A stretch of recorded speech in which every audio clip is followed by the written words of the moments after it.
히든 종목 보도록 하겠습니다. 자, 여기서 다시 골든크로스가 나요. 21선 내려와야 정상인데 5일선을 이탈하지 않습니다. 자, 21선에서 5일선으로 추세가 바뀔 가능성이 있다라는 거예요.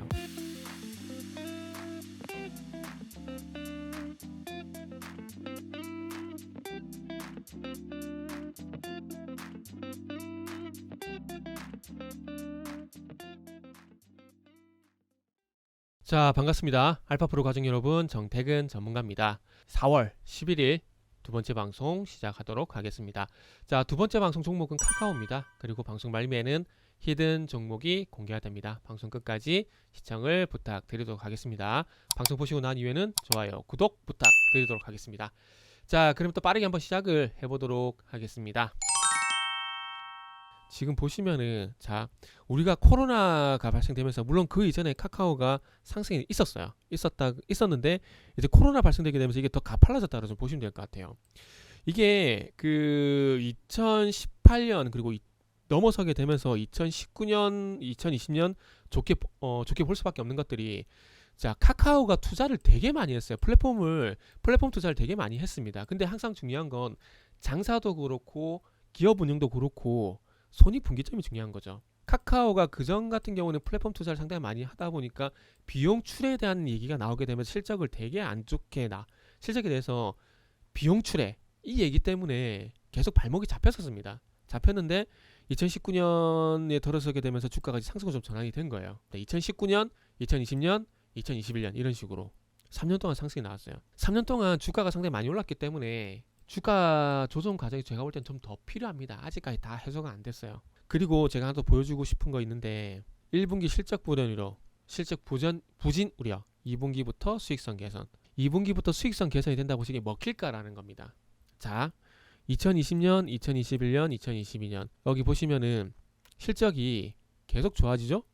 4조 1570억, 6조, 8조, 10조, 2023년에 10조까지 예상이 됩니다. 계속 좋아지죠? 그리고 영업이 4,560억, 5,950억, 여기에 1조, 그리고 1분기 실적을 보게 되면은 1,528억, 예상치인 1,777억. 요거 때문에 1분기 실적 부진 우려. 그럼 주가가 빠진다. 4조, 6조, 8조, 실적 계속 좋아지죠. 이렇게 계속 좋아질 게 예상이 되는데 왜 주가는 하락을 합니까? 실적을 볼 때 저는 항상 그 말씀을 드려요. 사상 최대, 지난 방송에서 말씀드린 것 같은데, 사상 최대와 전년 동기 실적 개선폭이 확대가 되는 이 두 콜라보가 합쳐지게 되면은 주가는 무조건 날아간다. 근데 사상 최대만 나오는 건 그렇게 좋지가 않습니다. 지금 HMM이 그렇잖아요. HMM이 사상 최대 실적이잖아요. 근데 주가 왜 그럽니까? 안 좋잖아요. 답은 이거예요. 매출 증가율 35%, 47%, 34%, 23%. 좋아져요. 사상 최대 나옵니다. 근데 좋아지는 폭이 축소가 되죠. 영업이익 증가율 120%, 30%, 68%, 45%. 왔다 갔다 하죠. 25%. 왔다 갔다 하죠. 그죠? 이게 문제입니다. 120%, 190%, 300%, 700% 이렇게 되면 주가는 계속 할 수밖에 없어요. 여기 있잖아요. 여기 120%. 2019년 대비해서요. 2020년도에 120% 성장을 한다고 합니다. 그럼 주가 당연히 좋아질 수밖에 없죠. 그리고 그 힘에 의해서, 이 상승 탄력에 의해서 마찬가지로 2021년 실적이 이때 나오죠. 2021년 1분기 실적이 여기 나오죠. 그러니까 그 흐름 타고 계속 가는 거예요. 근데 가다가 보니까 전년 동기에 대비해서 개선폭이 계속 축소가 돼요. 그러다 보니까 힘이 빠지는 겁니다. 영원히 갈 수는 없어요. 그래서 1분기 실적 문제, 담은 1분기 실적 문제라고 생각하지는 않습니다. 과거 3년 동안, 2019년 동안 가파르게 올라왔던 것들에 대한 해소 과정은 분명히 필요합니다. 근데 그게 지금 아직 1년도 안 지났어요. 아직 1년도. 이 상황에서 과연 턴이 된다는 건 말이 안 됩니다. 자, 보세요. HMM 2020년부터 바닥이 2,000원이나 치고 25배가 올라왔습니다. 25배 오른 주가가 아직 5월달이 안 됐으니까 이것도 1년이 안 됐죠. 1년도 안 된 시점에서 주가가 한다는 건 말이 안 돼요. 그리고 저는 개인적으로 에코프로비엠 좀 전에 첫 번째 방송에서 했잖아요. 에코프로비엠도 결국 이런 구간이라 생각합니다. 저는 이런 구간. 다음 달에 한번 보자고요. 5월달에 그렇게 되나 안 되나. 저주하는 거 아닙니다. 추격 매수하실까봐 높아심에 말씀드리는 거예요. 그리고 이제 카카오의 그거 볼까요? 이제 포 한번 볼까요? 53배입니다. 53배. 과거 뭐 221배보다는 많이 좋아지긴 했지만 그럼에도 불구하고 53배. 아직 높죠? 그래서 카카오는 저가 매수를 섣불리 안 하셨으면 좋겠어요. 기다려라. 관망 이렇게 말씀드리면서 마무리하도록 하겠습니다. 자, 이어서 히든 종목 보도록 하겠습니다.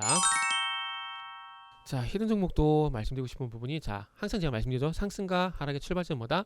크로스. 자, 데드 크로스 났죠? 작년 8월 달에 21선 저항, 21선 저항, 21선 저항. 그러고 난 다음에 5일선 저항으로 바뀌게 되면서 21선과 이격이 벌어지죠? 그러면서 바닥 잡히죠? 자, 제가 이전 방송에서 말씀드렸죠. 21선 저항에서 5일선 저항으로 바뀌고 5일선과 21선 이격이 벌어지게 되면은 바닥이 잡힐 가능성이 높아진다.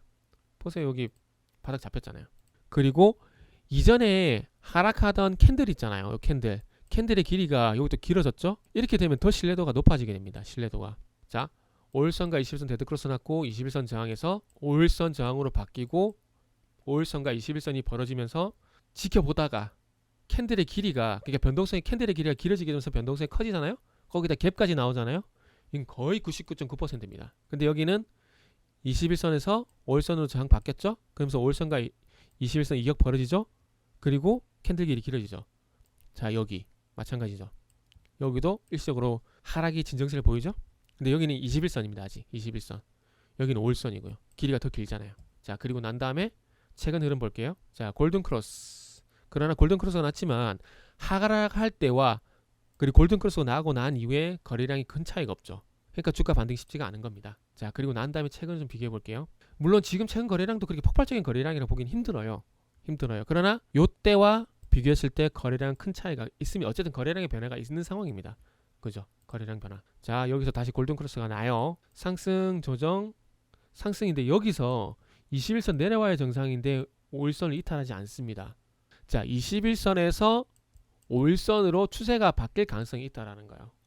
그리고 거래량 최근 와서 실려주죠. 윗꼬리 달고 주가가 떨어져야 정상인데 안 떨어지고 버티죠. 버티면서 거래량 실어주면서 상승으로 전환시키죠. 그러면서 241선 돌파를 하죠. 기술적으로 봤을 때 여러 가지로 회복이 되고 있다는 신호가 많이 나오고 있다는 겁니다. 그 상승 추세 전환 가능성이 있다는 거예요. 적어도 단기적으로 봤을 때. 그리고 이제 분기점 18,500원. 여기만 돌파가 되게 되면은 충분히 2만원 돌파도 가능하다라는 겁니다. 그래서 1차 분기점 18,500원, 목표 주가 18,500원. 그리고 돌파가 되는지 여부를 보고, 그리고 난 다음에 이제 2만원 돌파 여부를 보는 거죠. 자, 그래서 어쨌든 차트가 모든 걸 다 해결해 주진 않습니다.